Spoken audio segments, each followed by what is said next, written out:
Okay, welcome on Fantasy Fire and Ice, brought to you as always by Sportstopia at Sportstopia HQ on all the socials. So listen, week 6 happened.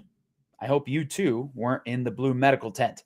We like to start these shows with a little mix-up of all the takes we had heading into another week of NFL action and something we like to call the fantasy soup.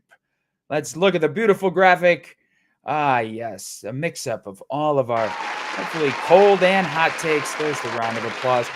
So maybe you heard there were some big upsets yesterday in the NFL. And if you had the 49ers in your survivor pool, well, you're dead.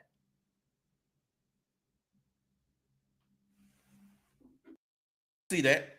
Right. Is there anybody on that Browns team worth starting? I mean, because I think with a PJ Walker, he brings everybody's value down.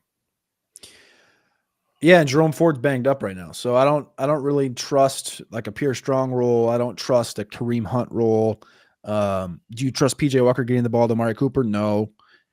David Njoku? No. Elijah Moore, only because maybe they've been using him out of the backfield stuff, but like even then, like your output is your ADOT is like 2.5 or whatever it is right now. He's catching the ball majority of the time behind the line of scrimmage. There's nothing in Cleveland that really entices me, especially with a PJ Walker at quarterback. There's nothing in Cleveland that really entices me. Now, look, on a normal day, people and tourists might say that, but not yesterday, not with the Browns, and not with the 49ers. Do you hear that? That's PJ Walker's theme music, and he means business. Okay, well, look, he didn't have that great of a game, but Amari Cooper, he had 100 yards. Do you trust him with PJ Walker? No. I mean, yes. Yes, we do. Jerome Ford, Kareem Hunt, they did enough on the ground to get the job done. Really, the game was about the injuries and the defense, but we'll get to that later on. But for now, though, Cleveland and PJ Walker walking on with a win. All right, next up. Sometimes you look at a game on the betting board and you think, nah, that's a trap. But apparently, the boys from Detroit, they don't fall for traps. I almost want to instantly lock in Tampa Bay. Are you seeing what I'm seeing there? Yeah, on initial outlook, right? That's my first thought. But the problem is the Lions are legit, right?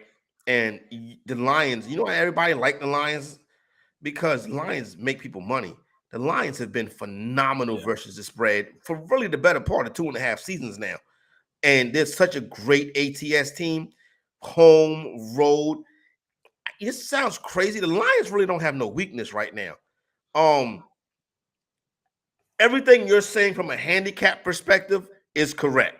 It's a funny looking line. And if it don't go to 3.5 Sunday morning, it looks even funnier. But I just can't go on the other side of the Lions for some odd, right? That's where I'm at. Trust me, I've tried betting against the Lions. It don't work. Corey is going to get a Honolulu Blue Ferrari betting on the Detroit Lions. 3 points, no problem. Baker Mayfield probably wishes he was still on the bye week watching Oklahoma beat Texas in the Red River. Anywhere but on the field against those Detroit Lions. 20-6, Detroit with the win and the cover. All right, so it's October, and it's a very, very spooky month. But nothing scarier than seeing a double-digit line on the betting board. Now, if you listen to Simon, you might have made the right choice. All these double-digit lines this week, we got some real expected blowouts, and they scare me away from wanting to touch those games. I'm always a little bit nervous betting on either side of those. It seems difficult to imagine the Giants losing by less than 14. Sorry, Terrell. But I also don't have confidence. This Bills team has just not shown up a couple times this season. And they can let their foot off the gas in the fourth quarter, and all of a sudden they win by 11 instead of by 20. It's full-on trick-or-treat with the Bills every week. Will Josh Allen throw for 400 yards, or will he throw 4 picks? Is James Cook the guy, or is the zombie that is Latavius Murray getting the run? Who knows? But don't bet him as a double-digit fave. All right, so if you're named Josh and you play in the NFL, chances are our Cody Carpentier thinks you're a good fantasy bet. sleeper running back play of the week over at my rankings at sportstopia.io is Joshua Kelley on the Chargers. Everyone's forgetting what Joshua Kelley was in week 1 with Austin Eckler in the backfield together. They don't want to lean on Austin Eckler 100% of the snaps. They want to utilize both of these guys, and that's what Joshua Kelley does both. He is a consummate number 2 in the NFL. Josh Kelley is only owned in 30% of leagues on Sleeper. Make sure you go add him in all of your seasonal leagues and utilize Joshua Kelley this week. Another big one is Josh Jacobs. Josh Jacobs is a top 5 play this week against the Patriots. They've turned the volume up on Josh Jacobs over the last couple of weeks. He's had 21 targets over the last 3 weeks in this Las Vegas Raiders offense. Look for Jacobs to continue to vault up these rankings and stay in the top 5 again this week. This might be the only time I get to say this, but quit joshing around. Man, the dad jokes, they kill me. All right, so Joshua Kelley, no, I didn't forget how good he was in week 1. It's the reason I used all of my fab when Eckler was out to get who I thought would be an RB1. But as Cody would be the first to tell you, some guys are just RB2s. We'll see what he does tonight. As for Josh Jacobs, we expected a little more, but, you know, it's tough going up against the Bill Belichick defense. So maybe hope springs eternal for the other Josh tonight in Monday Night Football. And look, we don't usually have an honorable mention, but I do want to get to what Corey had to say about the quarterback from the Eagles.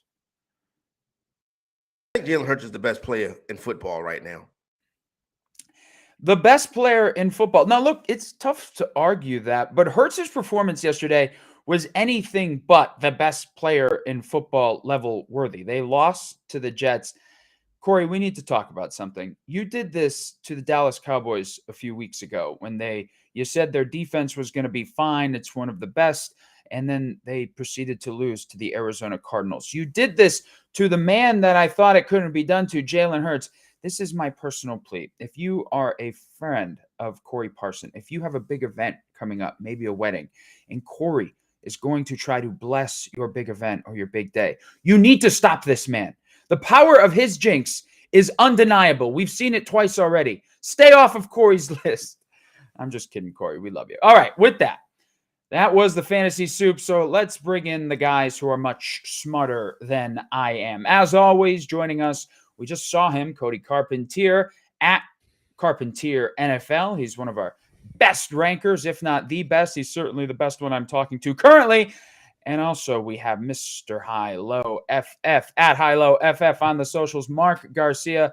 Boys, another week 6, and I don't mean to beat a dead horse here, but I'm really glad you guys didn't get injured, because the amount of injuries I saw on my teams was just brutal. A brutal day for a lot of folks across the board. We're going to get to that in a second, but we like to start with the last game we just saw. And that Giants-Bills game, I'm not going to say it set the game of football back, but it certainly didn't propel it into another stratosphere.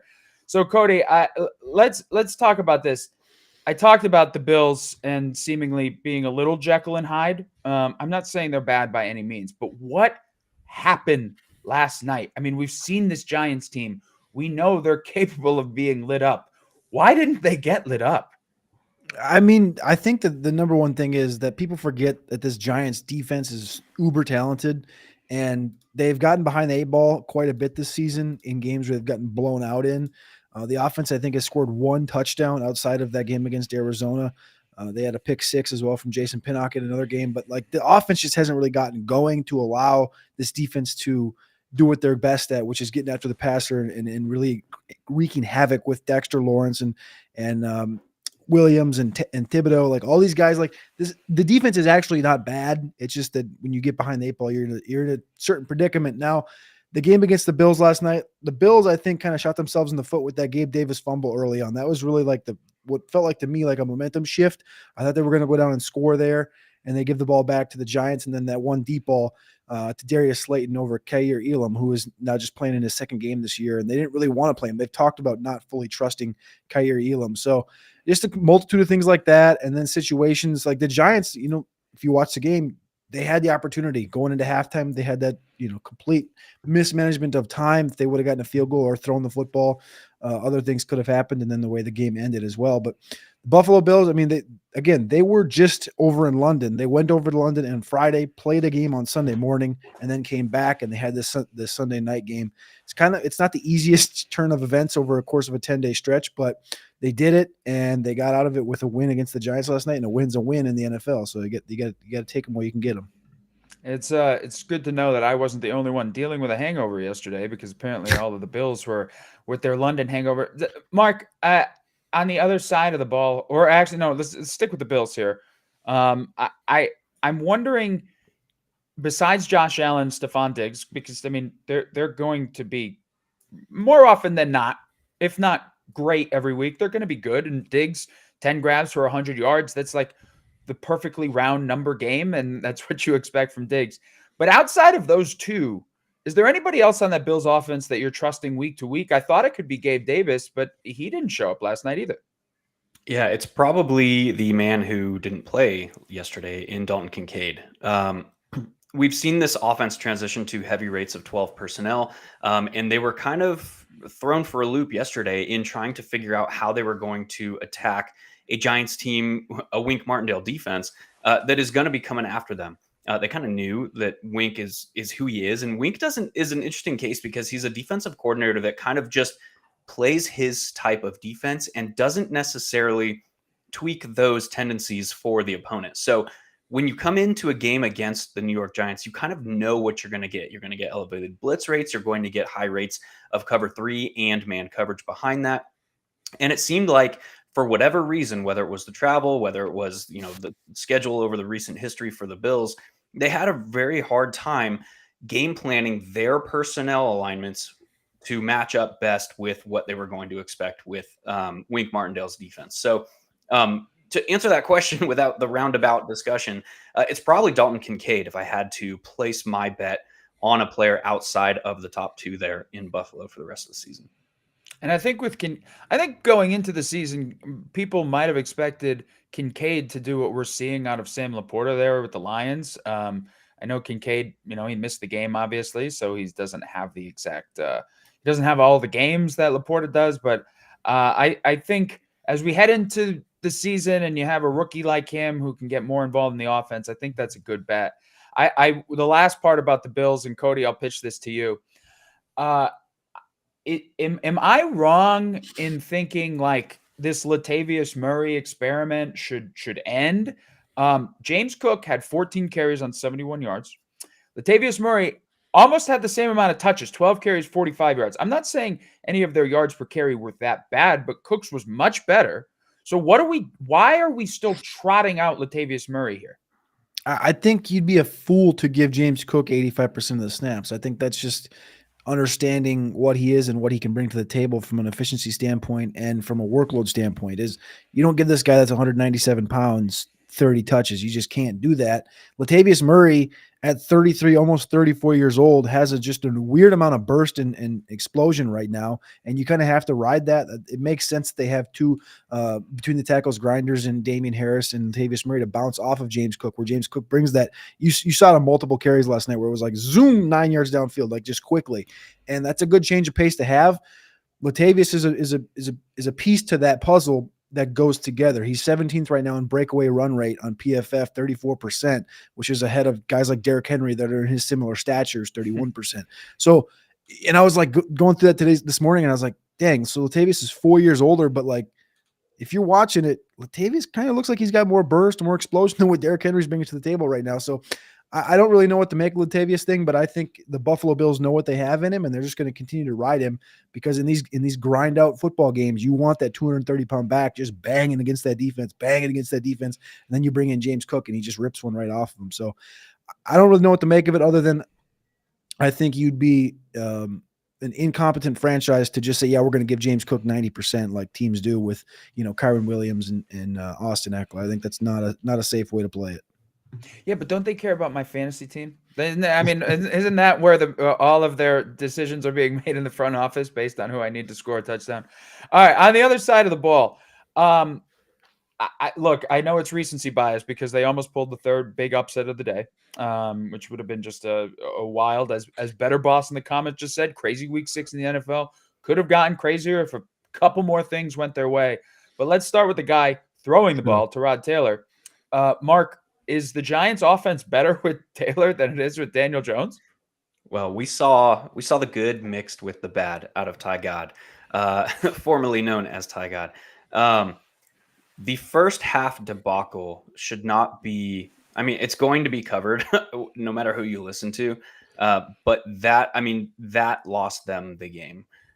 So based on everything that we've heard from that situation, it was 100% on Tyrod Taylor that basically audibled to a run play without a timeout with 11 seconds remaining from the one. That cannot happen. Under no circumstance can that happen. That cannot happen.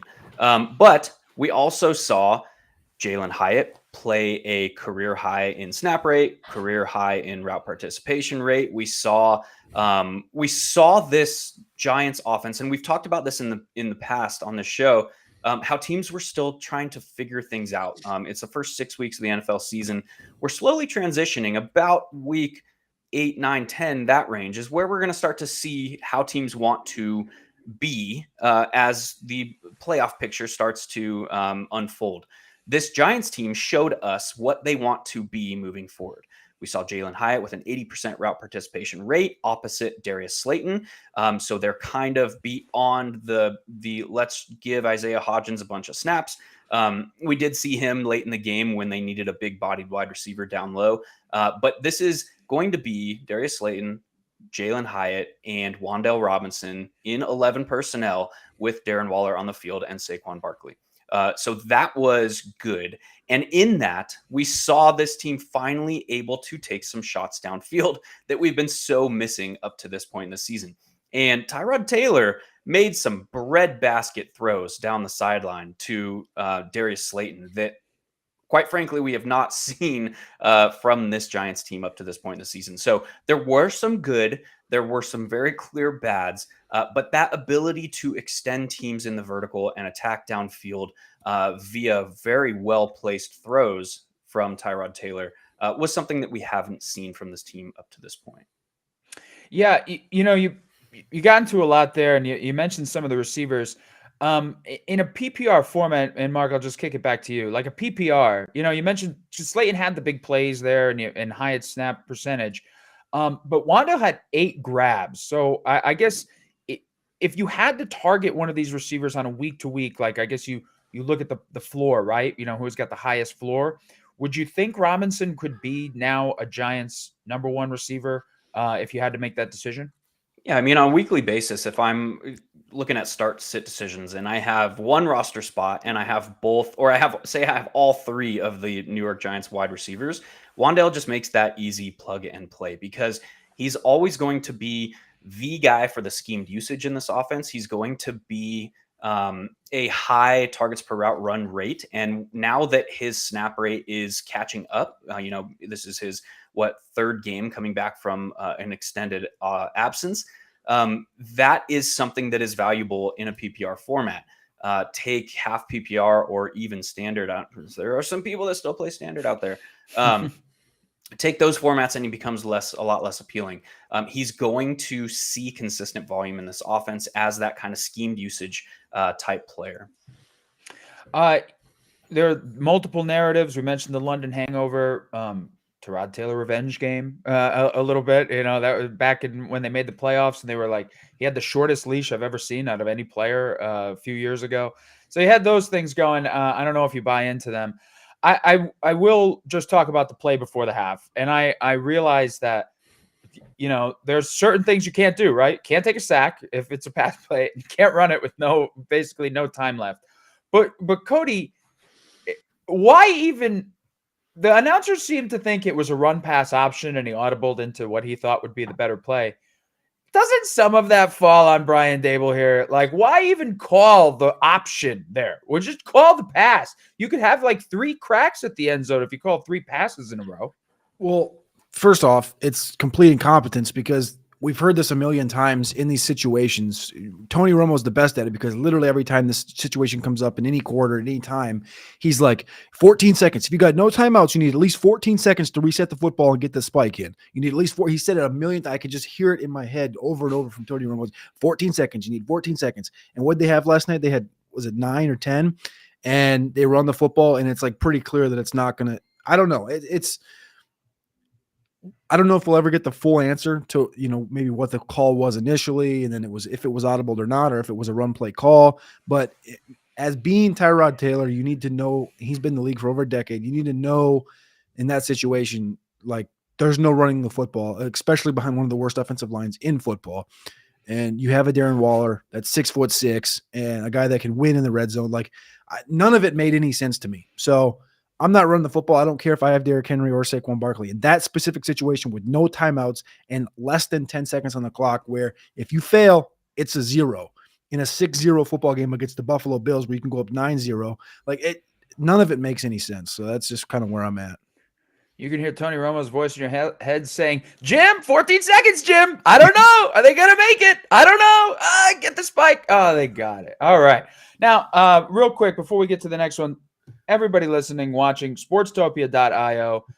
We talk about incompetence at the goal line in the game last night. No incompetence at all at sportstopia.io. You got the rankings. You got the Contrarian Edge optimizer if you're trying to make a DFS lineup and win a little change. And you got a little humor too. You got a mix of everything. All right, so guys, I don't know if you know this, but the hottest club in the NFL over the weekend was the Blue Medical Tent. It featured such names as Christian McCaffrey, Deebo Samuel, Justin Fields, David Montgomery, Trevor Lawrence, Jimmy Garoppolo, Kyron Williams at the end of the game, and Ryan Tannehill across the pond. Mark, what did you make of the carnage yesterday? I mean, those are big names. Yeah, it's to be expected, to be honest. Coming into the season, we started to see a lot of the soft tissue stuff, because I think that is honestly the game of the NFL, the game of football, the game of in the NFL. Sorry, is guys that run really, really fast for 7 seconds, and then they stop, they walk around, and then they do that for 10 minutes, and then they go sit on a bench. So this game that we are watching is going to be a breeding ground for soft tissue injuries. There's discussions around the league about whether or not artificial turf contributes to major injuries, Achilles, ankle, knee stuff. But this game is you're going to see injuries just based off how it is played. The soft tissue injury rate is much higher than a more fluid game like hockey or like soccer, where you are more used to, your muscles are more used to staying warm for longer periods of time. Same thing with baseball, where you're supposed to sprint for 90 feet and then you stand around for a long time. That is just, your body is not used to doing that.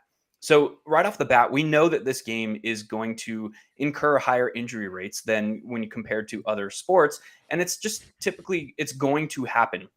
We've seen that rate be a little more exaggerated to begin this season. And I don't know, I'm not a medical expert. I don't know if some of that has to do with the shortened off season, the shortened preseason. I don't really know, because we see a lot of the stars are not even playing NFL snaps in the preseason. I don't know if any of that contributes to the heightened injury rate that we're seeing this year.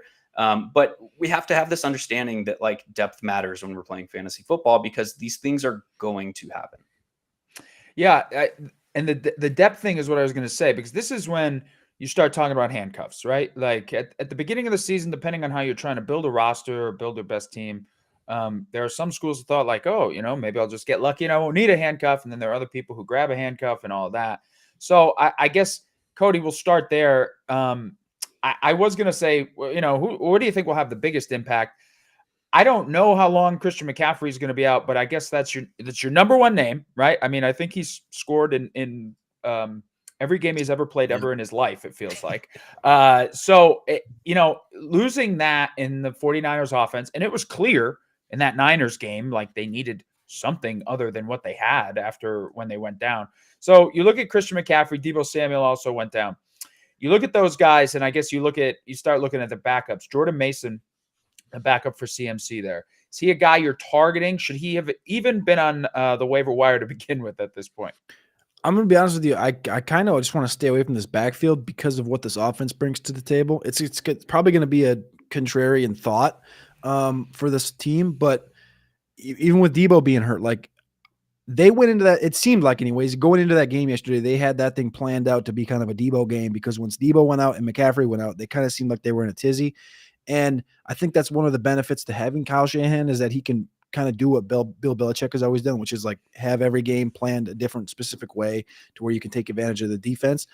And it kind of blew up in their face, obviously, with McCaffrey and Debo getting hurt. But when you're talking about this backfield, like Tyrion Davis-Price, Jordan Mason, Elijah Mitchell, like there's a bunch of guys here that are fine. They can run the football. They can get opportunities. Is there an opportunity for maybe one of these guys that ends up getting a little bit more of the bulk of the carries, maybe scores a touchdown or two, and you get burnt on it? Sure, maybe. But I think in the long term, it's going to be more featuring of Kittle, because we've seen the off and on of Kittle, right? 3 touchdowns last week, 1 catch this week. Like the most annoying thing at the tight end position is one of the most prolific guys getting weird usage like that.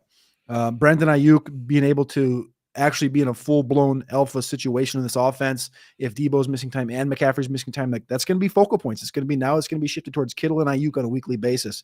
The offensive line is good, so one of these running backs will be fine, but it's finding out which one on a consistent basis, and I'm not sure I really want to be in that.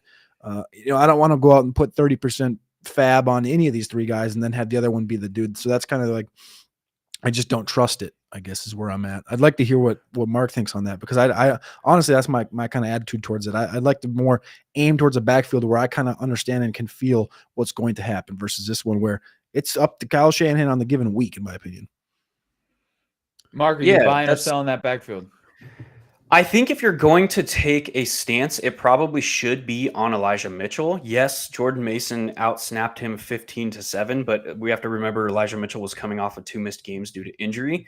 And if we look at recent history, I mean, even as soon as in week 3, I mean, Elijah Mitchell has struggled to stay healthy. Even looking at this year, he's missed 3 games already this season.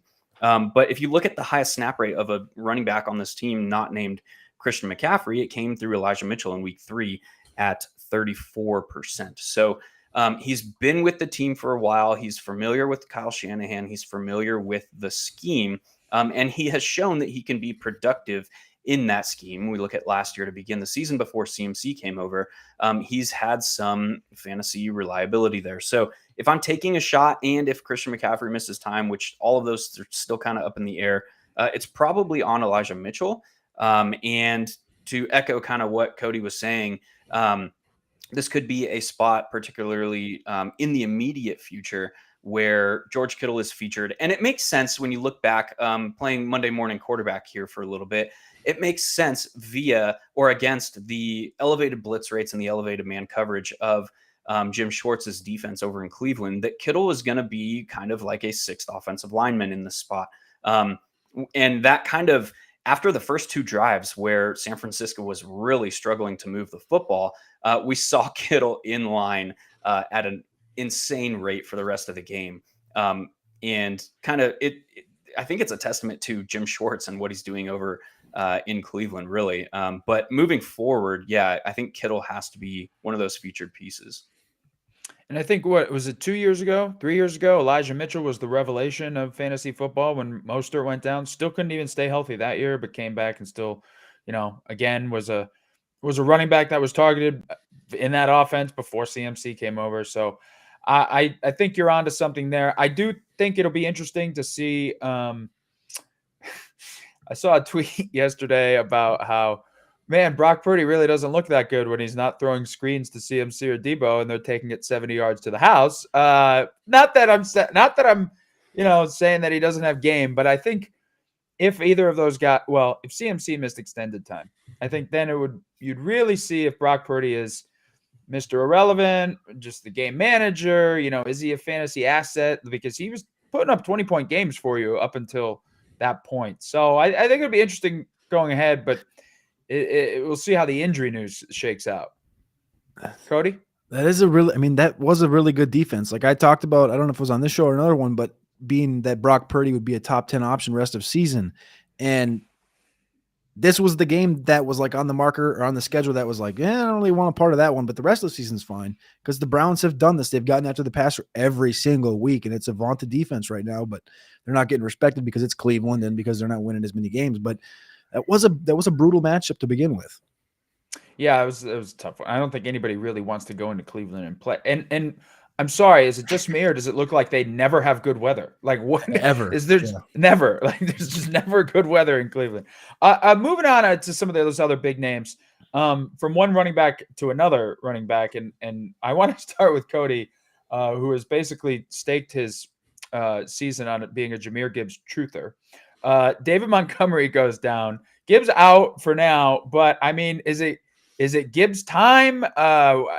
What do you see going forward from this offense? I mean, it's not like Dan Campbell gave him glowing reviews this past week by just calling him a change of pace back, but now he might be forced to be the guy.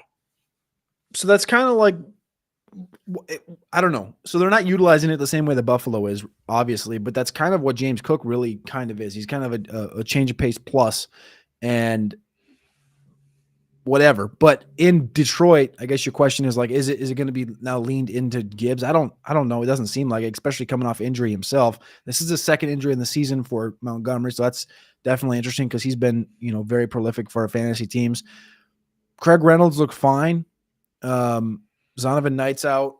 Jahmyr Gibbs is banged up.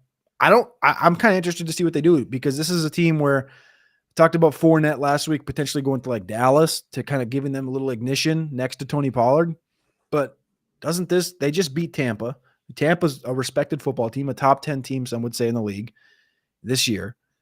Detroit wins that game. They're 5-1 now. They're in the driver's seat. They could clinch the NFC North before Thanksgiving if they beat the Packers. Hey. I'm a Viking fan. Listen. I know. I'm just saying they beat the Packers before Thanksgiving. It's over with, and I'm a Viking fan too, so I got nothing. But Leonard Fournette maybe like who else? You have to start. They have to have already been looking outside the building because this Montgomery thing is now a second injury. Gibbs already banged up. You're looking at Craig Reynolds. I'm not sure who their fifth guy on the roster is as far as their practice squad guy.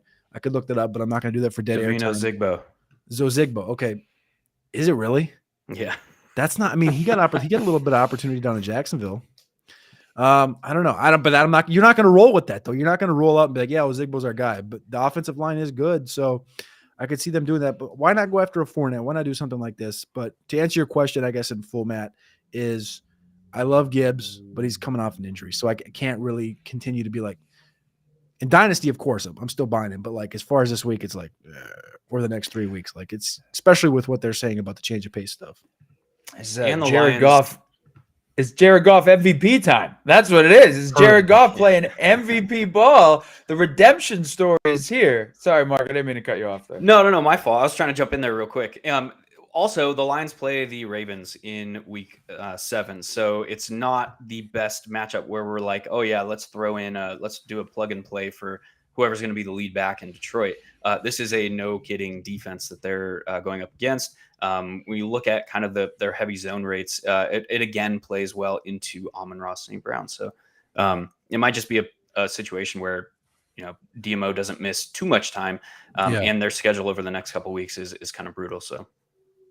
The other injury I do want to talk about is actually a guy who wasn't injured, but he is definitely going to be affected. And this is just based on so the Trevor Lawrence news I saw today is that he's actually considered day-to-day. It might not be bad. So I won't talk about Calvin Ridley or Christian Kirk, especially if, T-Law is going to come back.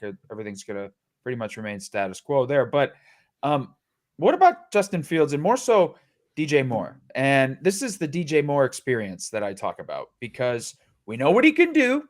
And probably regardless of quarterback, we know what he could do. But we were playing the game right before we went on air about how to pronounce Tyson Bagent's name. I think I got that right. Is that what we're going with? Bagent? Bagent. Secret Bagent, man. All right, great. I love it. So, Mark, I don't know. DJ Moore was, rocketed into the stratosphere on that Thursday night game against Commanders. And now, is all hope lost? I mean, I just didn't see a lot out of Bagent and that offense without Fields in there. I didn't really see much with Fields in there yesterday. Yeah, it's we have, myself included, we have, as a fantasy community, we have lauded Luke Getsy's game planning coming into the last 2 games. So week 4 and week 5. They basically lit the world on fire in the first half, each of those games. And then we kind of saw that he's not the best game manager when he's punched in the face. Each of the last 2 weeks, they struggled to score. They struggled to move the football. They struggled with turnovers in the second half. That's on Luke Getsy. That's not just a Justin Fields thing. He had a fumble and a turnover and a pick in week 4 in the second half. He turned the ball over in the second half of week 5. That's also on Luke Getsy. And so the fact that this team struggled so mightily in the first half with Justin Fields against a mediocre, not terrible, they have a great defensive coordinator in Minnesota. The fact that we saw them struggle so heavily kind of places that discussion back on Luke Getsy. Like, are you as good as we thought at game planning? If you take Luke Getsy's coaching career in a micro lens and look at like what he has been able to accomplish, we do have to consider him a plus game planner. And we've seen this where he has not been able to. I mean, dating back to his time in Green Bay, he has not been the best at reacting to if the situation is different. And what we saw yesterday is this team did not blitz him at the elevated rates that they thought, I think, coming into the game. And that kind of threw Luke Getsy for a fit. And now he's like, oh, crap, I thought we were going to get a ton of man coverage and cover 3 against elevated blitz rates, and we're not seeing that. How do we move the football now? So that whole discussion, I think, is like, how does that now change if we're going to get Bagent to agent here moving forward over the next couple of weeks? I don't know. And Justin Fields' injury, we haven't gotten an injury update, but it looked like it could have been on the severe high ankle sprain type, based on how awkwardly he came down, how the defender fell on his leg, and how it was kind of positioned. Again, I'm no medical expert, but it looked like a high ankle sprain to me. So yeah, this team could be forced. Now we're throwing another curveball at Luke Getsy to say, hey, go game plan for now this changing scenery. He has done it in the past. I mean, he did it last year where he basically said, hey, all of this is not working. I have this highly mobile quarterback. We're going to build the offense around that. It came into this year, and Luke Getsy's basically saying, like, we're going to try and transition Justin Fields into a pocket passer that also has mobility. We're not going to base our entire offense around it.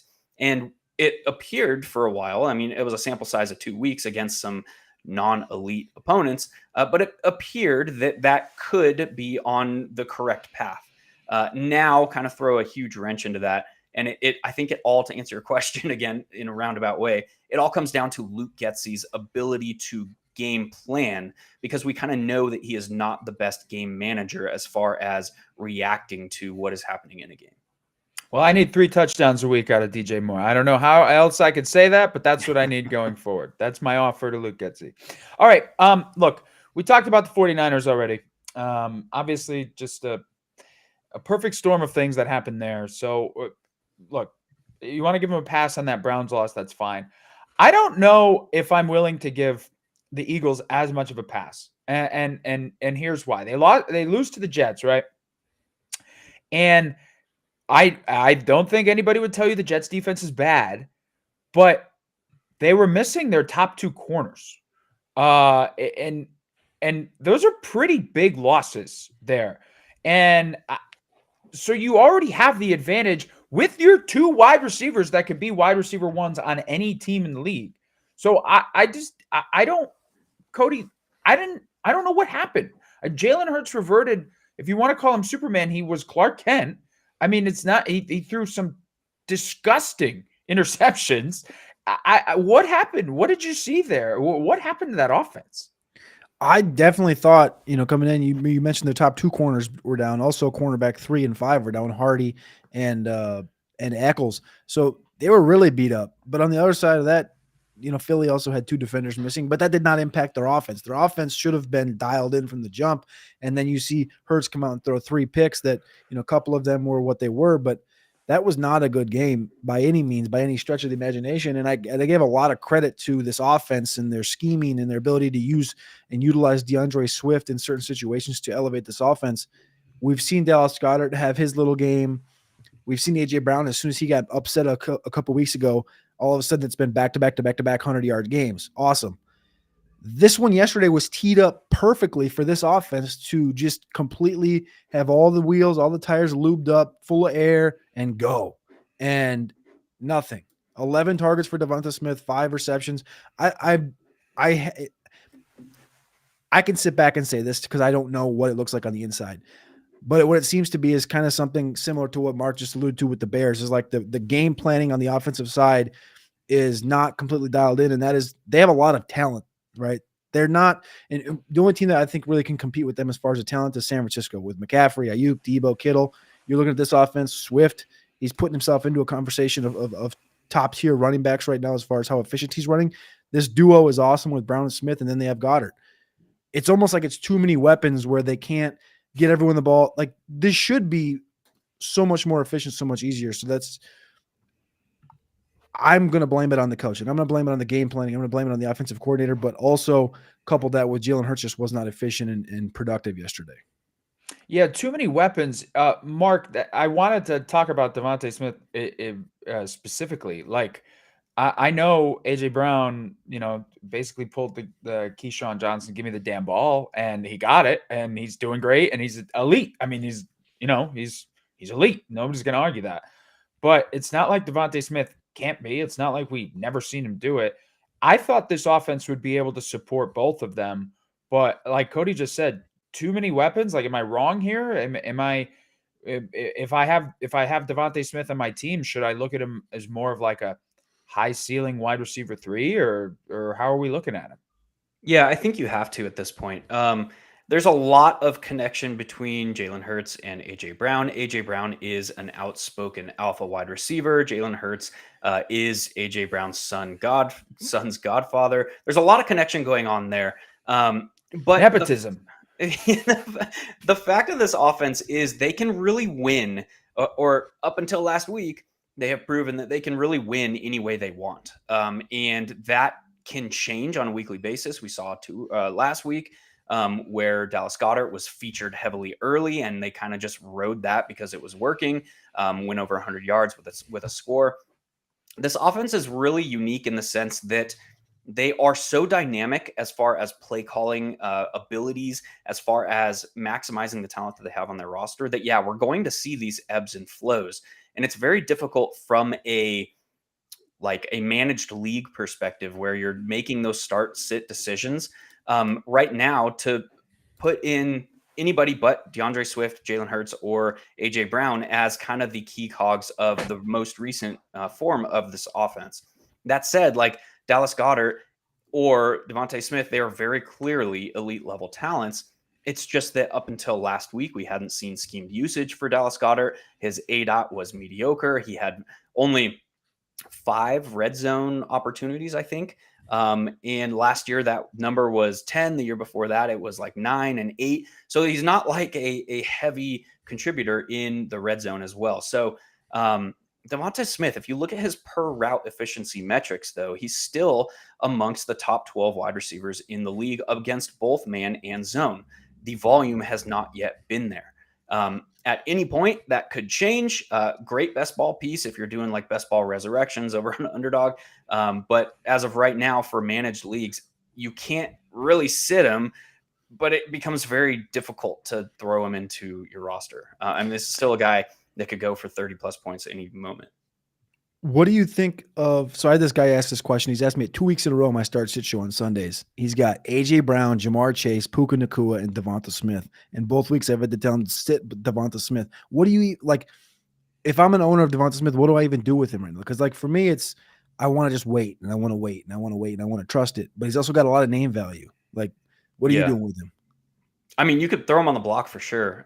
In managed leagues, he's a tough start-sit decision, just like you said. I would have recommended sitting Devonta Smith out of those wide receivers as well each of those weeks. Throw him on the block, see if there's any interest, throw out some feelers. at this point, especially if you're like using that roster as an example. If you're that stacked at wide receiver, that name value is going to have trade value as well. Yeah, I agree. I mean, like, I don't know what that guy's running back situation is, but if he just got hurt at running back, if he lost somebody or anything, I'm sure Devonta Smith can land him a serviceable. Because at that point, you're talking about between Devonta and Puka, and if you saw the game yesterday, and again, it could have been just game planning, but they're pretty much going to give you the same amount of output. You know, maybe Puka's going to get the better of him 1 week. Devontae's going to go off 1 week. You don't know. That's the dart throw.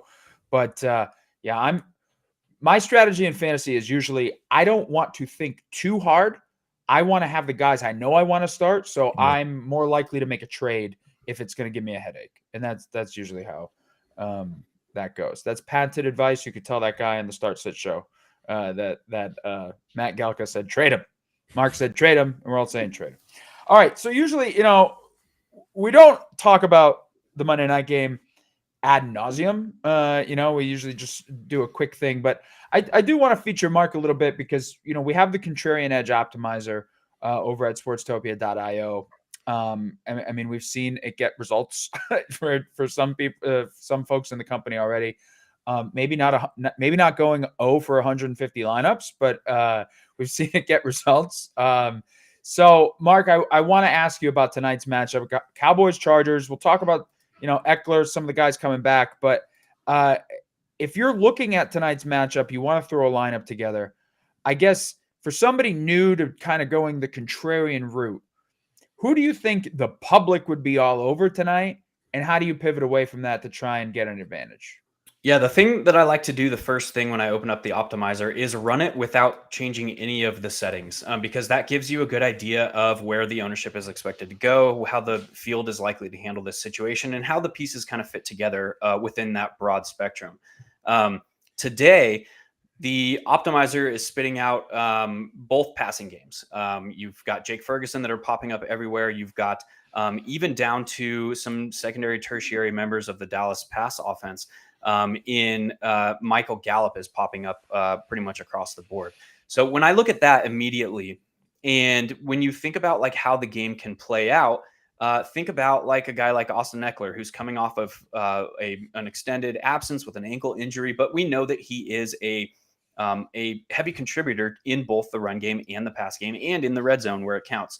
If Austin Eckler's touchdowns are coming on the ground, or if Dallas just happens to get tackled inside the 5-yard line and Tony Pollard gets the scoring opportunities, or even Rico Dowdle, thinking about like, we don't expect this game environment to fail. We expect points to be scored, but how do we get bulk scoring in the NFL? We get it through like busted plays and yardage, and we get it through touchdowns. And both of those are highly variant.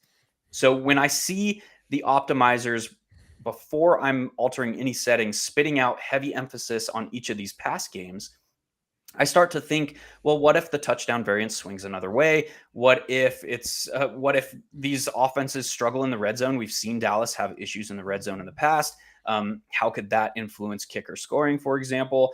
And then I start to look at the micro matchup perspective. When we look at the Dallas defense, they are one of the top 3 defenses in the league. They've had some injury issues in recent history, but they play a lot of cover 1. And we have an offensive coordinator on the other side in Kellen Moore, who has a very adaptable week-to-week offensive game plan. And if I'm sitting in his shoes and I have a lot of cover 1, I've talked a lot this offseason about wanting to get Justin Herbert attacking more downfield. How does that all line up in this particular spot? Well, I'm probably going to be calling up a lot more downfield work. And a guy like Joshua Palmer, who has that disgusting red questionable tag attached to his name, has an over 30% targets per route run rate against cover 1 this year. So that's a place of potential leverage as well. People are going to be a little bit more hesitant to throw him into rosters this week with that questionable tag. We know he popped up late on the injury report on Saturday with a groin injury, but the reports this morning are that he's going to play. So those are just some interesting, I like to start big picture, see what the optimizer is giving me And that kind of gives me a feel for how the pieces fit together on a roster this week and how I expect the field to behave. And now look for those leverage angles. I think Austin Eckler is a big one this week. And I think Joshua Palmer is a big one as well. We got Air Jordan 420 in the comments saying this is solid content. Well, we appreciate that. Tell your friends. This is the kind of do I read the whole thing? Yes. Do I read the whole thing? Or do I just There are rules, cap damn it it, Mike. do I just cap it at this is solid content? Well, we appreciate that. Tell your friends, sportstopia.io. It's the kind of content you can only get from Sportstopia.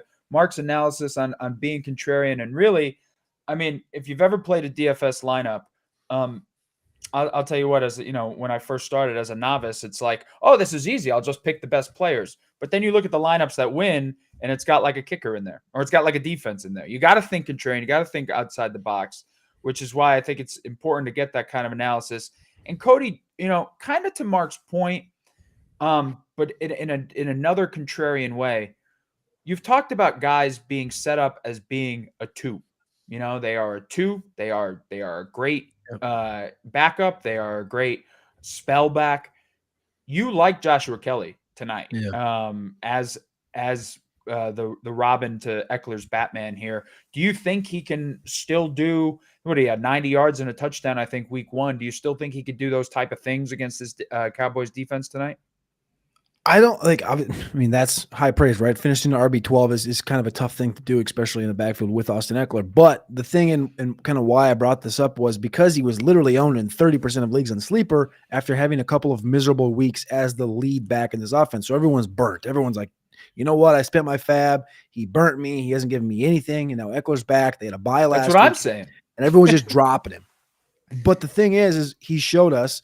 And, you can cherry pick last year's a handful of games where he was a top 40 guy. There was a game where he was an RB16, but it's really been a continued conversation with Austin Eckler, specifically on his show he does with Matt Harmon over on Yahoo, where he's like, I need somebody to be next to me. I want a guy that I can depend on to be next to me in this backfield so that I don't have to be in here for 95% of the snaps and get worn because he too is not 225 pounds, right? So I think Kelley is a consummate number 2. And when I say number 2, it's something that Michael Lombardi, who's taken a lot of heat today, has talked about, is that in the NFL, there's a number of these backs that you look at and you're like, yeah, this guy's elevated.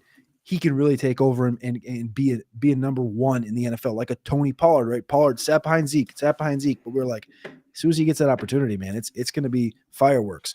But there's also guys like Kelley, like an A.J. Dillon, like Chuba, that aren't going to give you a consistent long stretch of RB1 output that you're expecting out of the guy that's in front of them. So I think a guy like Joshua Kelley has more standalone. Jalen Warren's another one that's had standalone value by himself this year, even though he's not the RB1, where I think Kelley with Eckler will be more efficient, have better fantasy finishes on the stretch because of the ability to stay efficient, get work in the passing game, and things of that nature. So I'm back in on Kelley. I mean, I never really went out on him. I just never really bid up on him, I guess, this year. But I think you just ride with what they've told you. And Eckler wants somebody next to him, and Kelley's been efficient with him in the game together. Mark, you mentioned Joshua Palmer. I know, and you talk about other expectations, I'd say. A guy like Quentin Johnston, the rookie in that offense, would that be ever a route that you'd consider? Or is that just like too contrarian? Quentin Johnston, I think we've talked about him before on this show, but he is not a pro-ready wide receiver. He played for an air raid offense in college. He does not do the things other than run a route that wide receivers in today's NFL are asked to do. We see a guy like Darius Davis seeing offensive snaps, and until week 3, Darius Davis was playing over Quentin Johnston as well. Quentin Johnston did see a career high in route participation and snap rate in week 4 in the first game without Mike Williams, but he was still only on the field 51% of the offensive snaps. So to me, the fact that Darius Davis has performed in a downfield role, the fact that we know this offense would like to, and this could be a contributing factor today as well, they would like to utilize increased rates of 12 personnel in game environments that they're able to control. I say that because Donald Parham picked up that wrist injury in week 4, but he's had the bye week. So we don't know, is he going to play? Is he going to be effective? What's his snap rate going to look like?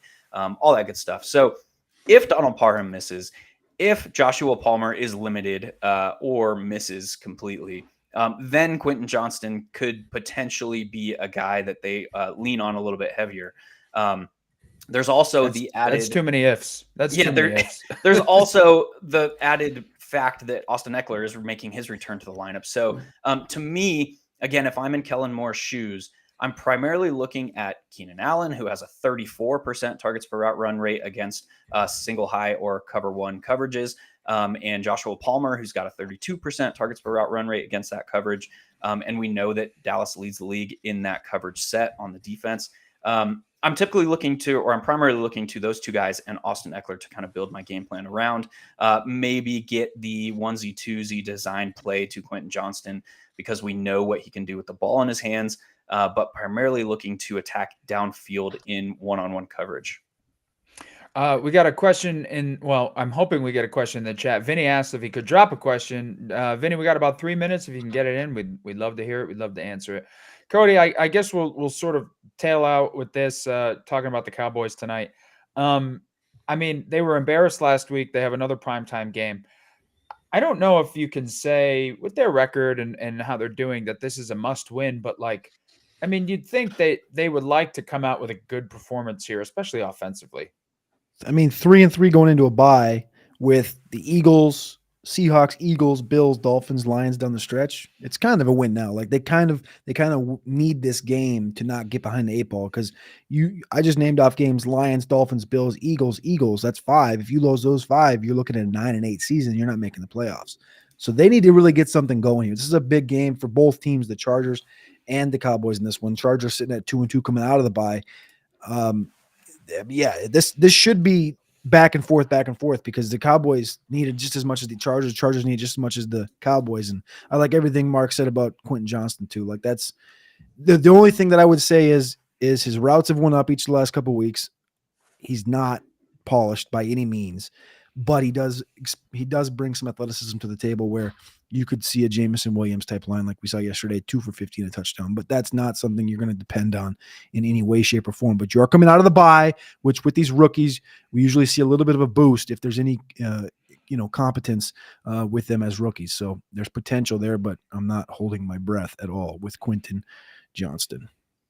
QJ. All right, let's get to Vinny's question. My RBs are Bijan, Kamara, Ken Walker, and I'm flexing CD. I need 3 of them to start and 1 to the bench. Who are you guys going with? Look, just right off the bat, CD is probably, the person I'm most disappointed in that list. I don't know. What do you guys think on a week-to-week basis? But CD has the PPR potential. So quickly, guys, Mark, out of that list, who are you benching? True. It's going to be matchup specific. It's hard to say on a question like this, where we have 4 guys that can start on a weekly basis. So it's going to be matchup specific for me. All right, Cody, 10 seconds. Yeah, matchup specific completely. But if I guess I had the gun to head, I guess I'm benching Lamb. So, all right, I guess we're benching Lamb, Vinny. It's a good problem to have, though. Thank you for the question. I hope we helped. I hope you guys enjoy this. Check us out, sportstopia.io. And until next week, everybody, have a great week of football.